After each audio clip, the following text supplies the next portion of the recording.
it's almost like you're like those poor people that were in the jungle waiting for Jesus to come down and lift them up and put them on a spaceship. Anybody see that? These were real people. There were thousands of them in the jungle waiting, standing there, waiting for Jesus to come down in the mothership and pick them up. And I'm sure the pastor gave them a reason why Jesus didn't show up. But that's a real thing. So long story short, so when I look at this experiment, so here's how it went down again for those that just want to summarize this.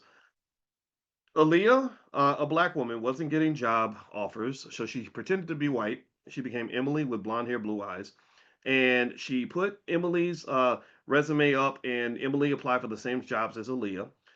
Emily got called, I think, responses what 57% of the time.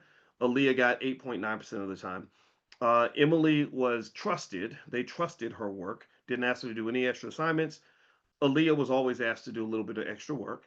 Um, a lot of employers that did not consider Aaliyah for the job were happy to reach out to Emily. Those very same employers would ignore Aaliyah and reach out to Emily.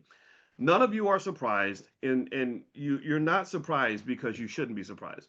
You're not surprised because you're not stupid. You're not surprised because you're here. The reason that you're even here listening to or work talking to a guy like me is because we're kind of in that same boat of being tired of this infinite belief that white people are going to save us. I don't even, there's a guy named, I think his name was Kendu Isaacs. He wrote a book about anti-racism or something. And I have a lot of respect for him. I was in his book. I didn't know this. It was a best-selling book and he wrote about me and I didn't even know that. I was like, wow, look at this. And I just sat there and I said, man, this brother is better than me. God bless him because, we need somebody that's going to believe in Santa Claus and the Easter Bunny. We need somebody out there that's going to be willing to do the work that I'm not going to do, which is to go from one university to the next and try to convince white people to stop being white, right? You're going to go try to convince them that racism is solely their responsibility to eliminate and that they are completely in control of all the keys to the destiny of black people.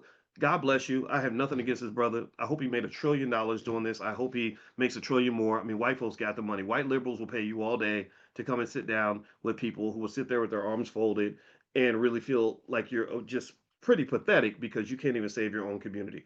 I'm sure it makes them. It's mighty white of you to feel that you're so powerful that you get to decide what my destiny is going to be. I'm not in that camp. That's not the guy I am. I looked at that experiment and made me think about an experiment that was done that was just like it. Everybody does it. This experiment happens about once every decade. It's just every generation forgets that somebody else already did this. If you remember, some of you OGs may remember a name by the name of Yolanda Spivey.